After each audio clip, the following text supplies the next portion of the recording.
오늘 7번째 시간입니다.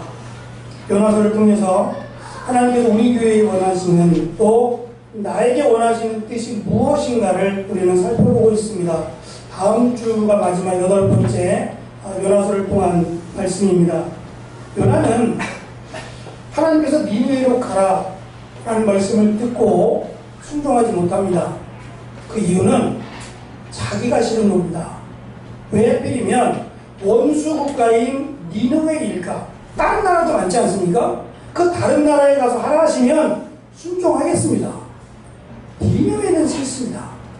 원수 국가이고 우리를 침략했던 정말 생각만 해도 치가 떨리는 나라인데 그 나라에 가서 하나님의 말씀을 전하라 하시면 혹시라도 조금만이라도 그들이 회개하면 하나님 용서하실 거 아닙니까? 그러니 저는 싫습니다 라고 하며 다시스로 그는 떠납니다. 코인피라고 하는 역사학자가 있습니다. 인류학자이자 역사학자는 이렇게 말을 합니다. 문명을 일으킨 자연환경은 안락한 환경이 아니라 대부분 가혹한 환경에서 시작되었다라고 말합니다.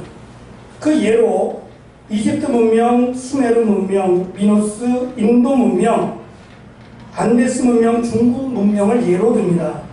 이집트 문명을 일으킨 민족은 원래 아프리카 북부 지역에서 수렵 생활을 하던 민족입니다. 그런데 그쪽에 강우전선이 이동해감에 따라 크나큰 기근을 맞이하게 됩니다. 비가 전혀 오지 않으니 살아갈 방법이 없어서 그들은 셋 중에 하나를 택해야 됩니다. 먼저는 그 자리에 남아서 그냥 살자라고 하는 민족. 그 부족은 오래가지 않아 멸망합니다. 두 번째, 생활 방식을 바꿔서 유목민으로 살자라고 했던 민족은 그냥 목축업으로 생활을 바꿔서 그냥 그렇게 살아가고 맙니다. 마지막, 독사가 우글거리던 나일 강변의 밀림 지역으로 가자라고 했던 부족은 이집트 문명과 수메르 문명을 일구게 됩니다. 누구도 예상치 못했던, 그리고 거기에 가면 죽는다라는 말을 들었지만 오히려 죽는다라고 했던 그곳에서 문명을 일으키게 됩니다. 중국도 마찬가지입니다. 양쯔강과 황허강이 있지만 이 대륙을 가로지르는 두 강 사이에서 양쯔강은 기후가 따뜻하고 강물의 흐름이 완만해서 농도가 비옥하고 농사를 짓기가 좋았습니다. 그러나 반대인 쿤룬 산맥에서 발원한 이 황허강은 사람이 살기는 너무 힘들었습니다.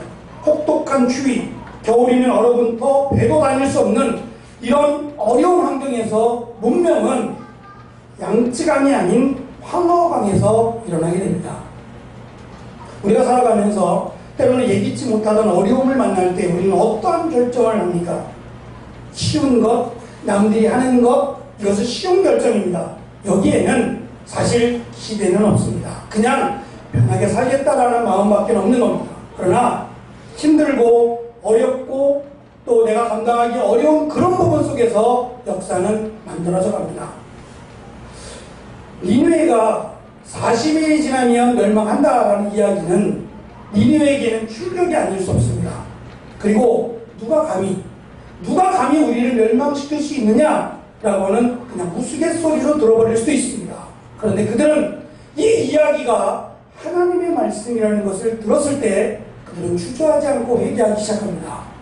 적어도 이스라엘이 그랬어야 되는데 이스라엘은 회개하지 않고 니느웨가 하나님의 말씀을 듣고 회개하기 시작합니다. 죄를 뒤집어 쓰고 옷을 찢고 하나님께 부르짖기를 시작합니다. 여기에서 역사는 일어납니다. 그래서 하나님이 그들을 멸망시키지 않을 것을 요나는 보게 됩니다. 그래서 제가 안 한다고 했지 않았습니까? 그래서 제가 안 간다고 하지 않았습니까? 라고 말을 합니다. 정말 가기 싫었습니다.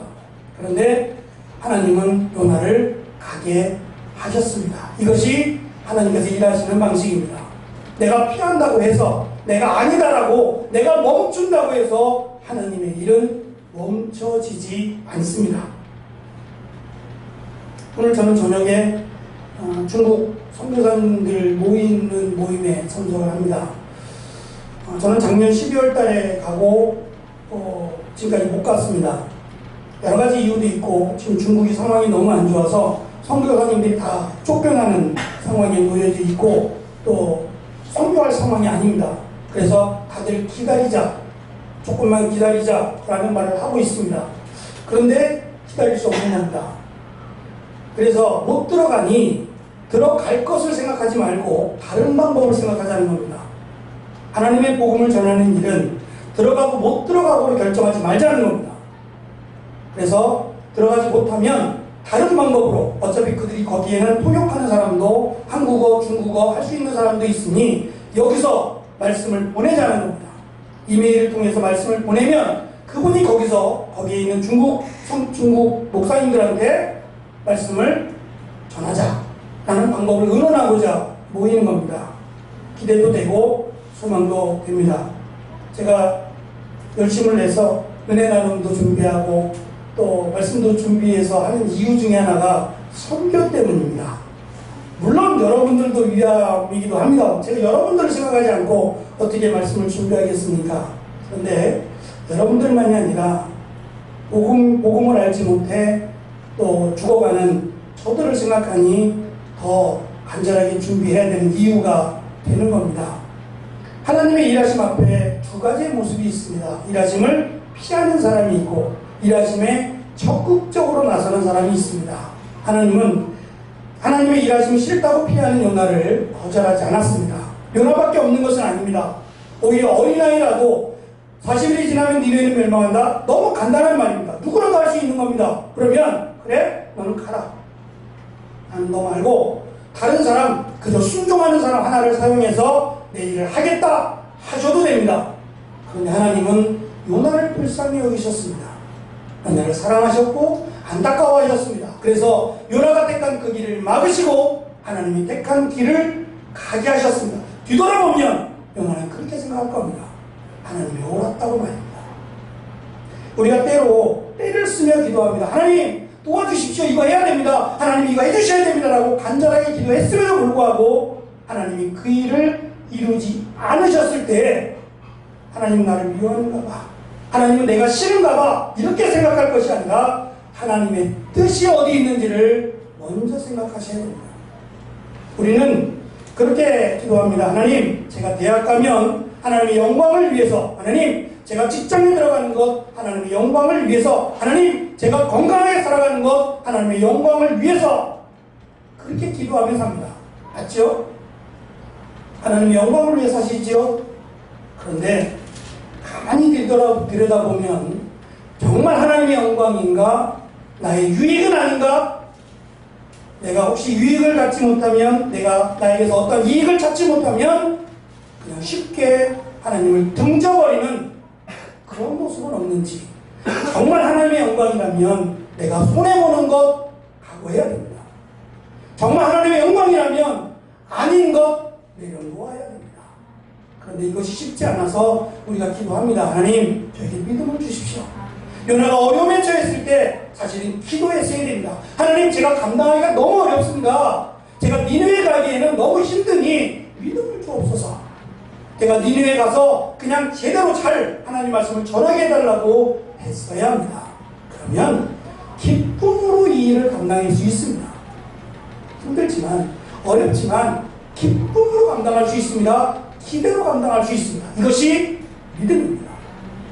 같이 믿음 생활하면서 어떤 사람은 기쁩니다. 어떤 사람은 소망이 넘칩니다. 근데 어떤 사람은 똑같은 믿음 생활하는데 지쳐 보이고 힘들어 보입니다. 무슨 차이가 있습니까? 같은 곳에서 예배를 드리고 같은 말씀을 듣는 사람들 중에도 어떤 분은 얼굴이 환하고 기쁨과 은혜가 가득한 반면 어떤 사람은 힘들어 있고 얼굴이 그늘져 보인다면 무슨 차이가 있습니까? 그것은 받는 이의 문제가 있습니다. 그것을 아멘으로 받는 사람은 기대가 될 겁니다. 하나님이 역사하실 것을 바라고 소망하는 기대가 있지만 아멘으로 받지 못하고 부담으로 받는다면 이것이 자기에게는 숙제로 남게 될 겁니다. 하나님의 말씀은 아멘으로 받으셨으면 좋겠습니다. 아멘. 제 말이 아니라 하나님의 말씀이라면, 그래서 제가 최근에 오늘 목사님하고 통화를 하면서 그런 이야기 했습니다. 하나님께서 어떻게 역사하실지 부담됩니다. 저는 솔직히 그래요. 하나님께서 어떻게 역사하실지 제가 이것을 온전하게 감당할 수 있을지 거룩한 부담으로 다가옵니다. 그래서 엎드려 기도하기를, 하나님, 제가 감당할 수 있도록 믿음을 달라고, 제가 먼저 감당할 수 있도록 은혜를 달라고 그렇게 기도합니다. 제가 버거워하고 제가 힘들어하지 않도록 기도해 주시기를 바랍니다.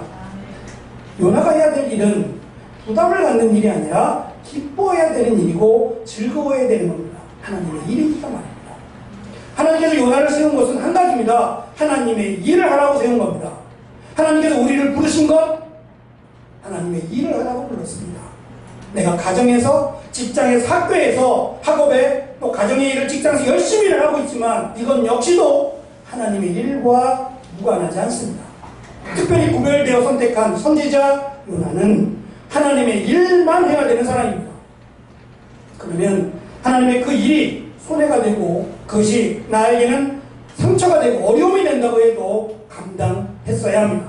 가라 하면 갔어야 됩니다. 돌아가라 하면 돌아가면 됩니다. 왜 거기서 40일 동안 있으려고 합니까?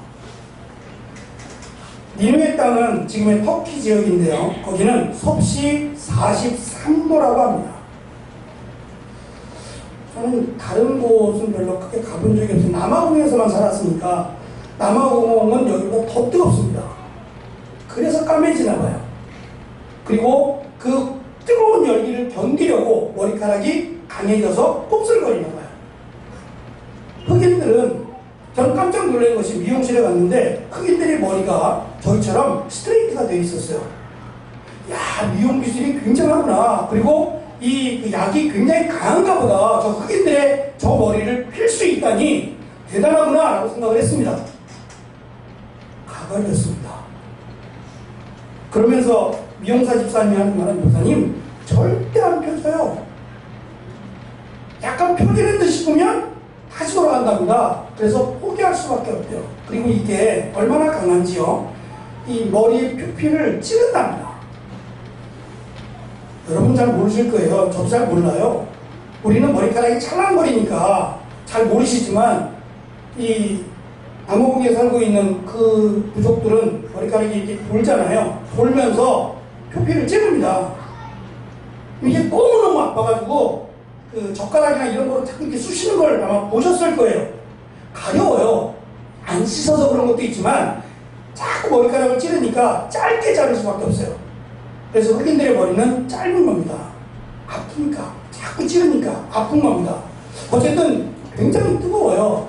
뜨거워서 그늘에 있지 않으면 견딜 수가 없어요. 낮에는 거의 잡니다. 자거나 쉬는데요. 43도는 아닙니다. 43도 정도 되면 아마 숨이 턱턱 막혀야 됩니다. 2008년도에 8월 9일이네요. 사우나 세계 선수권 대회가 열렸습니다. 핀란드에서 열렸는데 섭씨 43도에서 버티게 하는 겁니다. 얼마나 버텼는지 1등한 사람 18분 15초를 버티고 1등했습니다. 우리나라 사람들이 1등 할 것 같은데요. 찜질방이 워낙 많아서 찜질방 아주 불가마에도 들어가는 사람들인데 하여튼 18분 15초입니다. 20분도 견딜 수가 없는 겁니다. 그런데 요나는 40일을 견디려고 합니다. 왜요? 하나님은 견디라 하시지 않았습니다. 거기 40일 동안 머물라 하신 적도 없고 전하라. 그것이 끝입니다. 그러면 돌아오면 됩니다. 그들이 어떻게 되든 하나님이 심판을 하시든 그들을 구원하시든 하나님이 하실 겁니다. 그런데 요나는 그것까지 참견을 하려고 합니다. 그래서 하나님이 혹시라도 저들을 구원하면 안 됩니다. 자기가 안 된다면 안 됩니까? 자기가 안 된다면 하나님께서 멈추실 겁니까? 아닙니다. 하나님은 요나가 멈추려고 해도 멈출 수 없는 것 가르쳐 주셨습니다. 가려고 해도 갈 수 없고 돌아오려고 해도 돌아올 수 없는 물고기 뱃속에 가두어서 물고기에게 토해내라 말씀하셔야 물고기가 토해내는 것을 요나는 바로 얼마 전에 경험을 했습니다. 그런데 어떻게 또 목숨을 걸고 하나님 내가 죽더라도 저들을 멸망시켜야 됩니다 라는 억지 같은 요청을 하고 있습니까? 요나는 하나님의 일을 하지 않습니다. 하나님의 일을 생각했더라면 그는 감사함으로 이 일을 할 수 있어야 되고, 일을 마쳤으면 하나님께서 어떻게 역사하시든 돌아왔어야 합니다. 우리가 복음을 전하면서 크게 실수하는 것 중에 하나가 있습니다. 그것은 내가 좋아하는 사람에게만, 내가 모르는 사람에게만 복음을 전하려 한다는 겁니다. 싫은 사람, 미운 사람에게는 전하기 싫습니다. 복음을 전하는 거 싫습니다. 과연 그러면 이 복음을 전하는 일이 하나님의 일이 될까? 한번 생각해 보시기 바랍니다. 하나님은 원수와 같은 니느웨에도 가서 복음을 전하라 하셨습니다. 그것이 하나님의 사랑입니다. 요나도 하나님의 사랑을 받았습니다. 하나님의 뜻을 거역했음에도 하나님은 그를 버리지 아니하시고 그를 다시 니느웨로 보내신 것, 하나님의 사랑입니다. 하나님의 사랑을 받았다면 이제 하나님의 사랑을 나누어주는 것, 그것이 하나님의 일을 하는 사람들의 모습입니다. 오늘 말씀해 보면 몇 번에 걸쳐서 반복적으로 등장하는 내용이 있습니다. 한번 보겠습니다.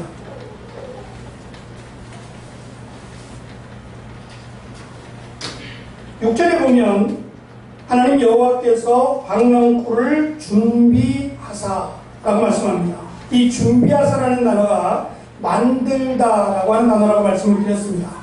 요나가 다시스로 가고자 할 때 하나님이 큰 동풍을 만들었습니다. 그리고 이 동풍은 일반적인 동풍이 아니라 마치 배를 풍랑 가운데 쓰러뜨리려고 하고 또 쓰러뜨리지 않게 하려고 하고 사람들로 하여금 이상한 풍랑이다라고 느끼게 할 만큼 이상한 풍랑을 만드셨습니다. 그리고 큰 물고기를 만드셨습니다. 이것은 고래가 아니라고 말씀을 드렸습니다. 하나님이 특수 제작하여 만든 요나를 운반시키는 물고기라고 말씀을 드렸습니다. 그리고 오늘 말씀에도 박농풀이 아니라 사실은 포도농풀입니다. 이 포도나무는 이스라엘을 상징합니다.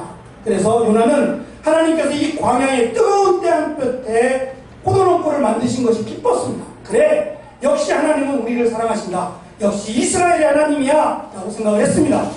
그런데 그 이튿날 새벽에 하나님이 뜨거운 동풍을 만들어서 그것을 다 갉아먹게, 벌레를 만들어서 갉아먹게 하셨습니다. 계속해서 하나님은 일하십니다. 계속해서 요나의 역사는, 요나서의 역사는 하나님의 역사입니다. 요나가 한 거는 아무것도 없습니다. 오히려 안 하려고 했고 억지로 했습니다. 그런데 하나님의 역사는 만들어갑니다. 요나서를 살펴보면서 제가 여러분과 제가 감당하기 원하는 것은 하나님의 일은 우리가 때로는 순종하지 않아도 역사는 이루어집니다. 어떻게 하시든 하나님은 일하십니다. 그것을 믿으셔야 됩니다. 내가 불순종해도 하나님은 만들어 가십니다. 어떻게 하든지 하나님의 일은 진행됩니다. 중요한 것은 우리가 그 가운데 기쁨으로 참여했으면 좋겠습니다. 감사함으로 참여했으면 좋겠습니다. 그런데 여기에는 믿음이라고 하는 단어가 들어갑니다. 하나님의 일은 우리의 생각으로 하는 게 아닙니다. 우리가 잘 아는 사도 바울은 지식적으로 참 대단했고 사람들로부터 대단한 사람이라는 인정을 받았습니다. 그가 갖고 있는 스펙도 그랬지만, 그래서 그는 하나님의 일도 그렇게 준비했습니다. 철저하게 계획을 짜고 이렇게 다 알아본 후에 이렇게 하는 것이 옳아, 그렇게 준비합니다. 그런데 하나님이 그 길을 막습니다. 막은 것뿐만이 아니라 그에게는 치명적인 약점을 만들어 주셨어요. 그것이 안질이든지 또는 간질이든지 약자들마다 의견은 다르지만 감당할 수 없는 게 분명해요. 그래서 사람들이 말합니다. 너나 고치고 와. 네가 믿는 하나님은 이 정도밖에 안 돼? 네가 믿는 하나님은 이 병도 고치지 못하는 거야? 라는 말을 들었습니다. 너무 가슴이 아파서 3번씩 기도합니다. 하나님, 제가 복음을 전하려고 합니다. 제가 복음을 전하려고 하는데 사람들이 너나 고치고 와. 니네 하나님 이것도 못 고쳐? 라고 비아냥거립니다. 저 하나님의 영광을 위해서 몸바쳐 헌신하는 사람입니다. 다 내려놓았고 오직 하나님의 영광을 위해 살려고 여기까지 왔습니다. 라는 말로 3번을 기도했을 때에 주님께서 그렇게 말씀하십니다. 내 은혜가 내게 족하다고 말입니다. 무슨 말일까요? 그러면서 하신 말씀은 고쳐주지 않겠다는 겁니다. 고쳐주지 않는다. 왜냐하면 내가 교만할까 봐서. 지금으로도 충분히 하나님은 일하실 수 있다는 겁니다. 내가 연약해도 하나님은 연약하지 않습니다. 내가 연약해서 하나님을 더 의지할 수 있으면, 내가 부족해서 하나님께 더 기도하며 나아갈 수 있으면 하나님은 얼마든지 역사하신다는 겁니다. 그래서 바울을 생각해서 바울을 위해서 하나님은 고쳐주시지 않겠답니다. 바울은 하나님의 일을 하는데 육신적으로는 어려움을 갖고 있었지만 부족하지 않았습니다. 역사는 하나님이 하시기 때문입니다. 왜 우리가 역사에 참여하지 못하느냐? 하나님의 일에 참여하지 못하느냐? 때로는 교만해서 그럴 수도 있습니다. 저는 우리 교회가 하나님의 일하심에 적극적으로 참여하는 교회가 됐으면 좋겠습니다. 제가 이번에 가는 태국 선교에 함께 참여하는 목사님, 제가 굉장히 좋아하는 목사님이고 저랑 나이도 같고 저랑 학부 동기이기도 합니다. 성경 공부를 같이 하다가 만나게 됐습니다. 이것도 하나님의 은혜라고 생각했고요. 그것 때문에 제가 중국 선교를 시작해서 7번째 중국을 다녀왔습니다. 근데 제가 그분을 믿고 신뢰하며 함께 할 수 있었던 것은 그분이 섬기던 일산에 있는 교회가 100% 11조를 합니다. 참 쉽지 않은 일입니다. 전 교인이 다 11조를 합니다. 그리고 그 10의 1조의 30%는 무조건 성경입니다. 그 교회는 빚이 있습니다. 건물을 지을 때 생겼던 수억의 빚이 있습니다. 그래서 이자를 내야 되는 그런 어려움 가운데 있음에도 불구하고 그들은 일정 금액 정확하게 하나님께 드려서 선교를 감당하고 있었습니다. 빚은 천천히 갚으면 된다는 겁니다. 빚 때문에 문제는 안 되니까 빚은 천천히 갚으면 됩니다. 선교는 멈출 수 없다. 저는 그분의 이야기를 듣고 가야겠다 하는 결정을 했습니다. 더 준비되고 더 여유가 생기면 그것은 제 생각이었습니다. 힘들어도 가야겠다, 지금이라도 가야겠다라는 결정을 내리게 된 겁니다. 그래서 저는 1년에 2번은 무조건 선교를 가야겠다라고 결정을 한 겁니다. 내가 힘들고 바쁘고 어려움이 있어도 준비해서 하나님의 일에 현장에 나가야겠다라고 결정을 하게 된 겁니다. 여러분들, 우리 모두가 하나님의 일하심에 참여하는 것 어느 때가 되면 그게 아닙니다. 하나님은 지금 우리를 원하십니다. 내가 어떻게 하나님의 일을 할 수 있을까? 내가 어떻게 하나님의 일에 참여할 수 있을까? 믿음과 순종이 필요합니다.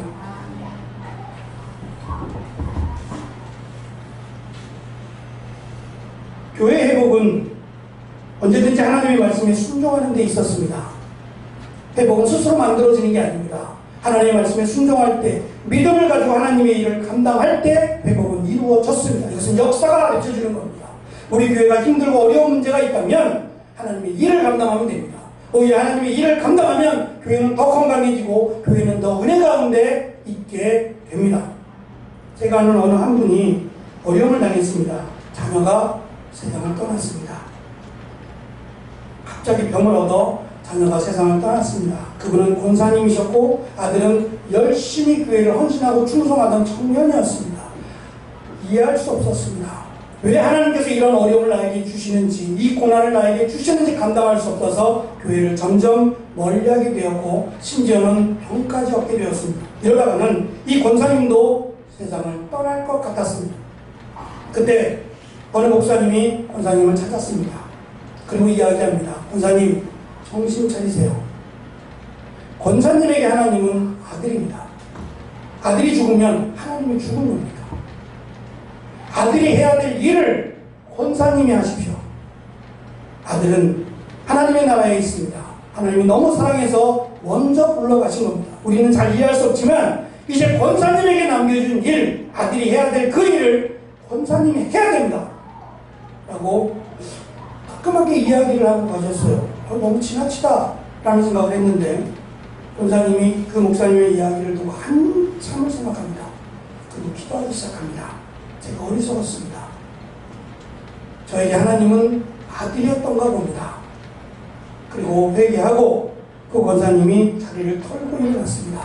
하나님이 나를 부르실 때까지 내가 해야 될 일, 아들이 해야 될 일을 다 감당하겠다고, 두 몸이 부서지는 한 내가 하나님을 위해 살겠노라고 나섰습니다. 그래서 평일에는 재활학교에 가서 스스로 일하기 움직이기 어려운 이들을 돕기 시작했다. 무료로 말입니다. 그리고 저녁이면 자식이 해야 될 아들이 좋아했던 일들을 감당하기 시작했다. 너무 바빠요. 그 권사님이 하기에는 너무 버거운 일이었습니다. 그런데 이 일을 하면서 권사님의 얼굴이 변하기 시작했습니다. 그렇게 어둡고 그렇게 힘들어 보였던 얼굴이 밝아지기 시작했습니다. 그리고 기대가 되기를 시작합니다. 기뻐하기를 시작했습니다.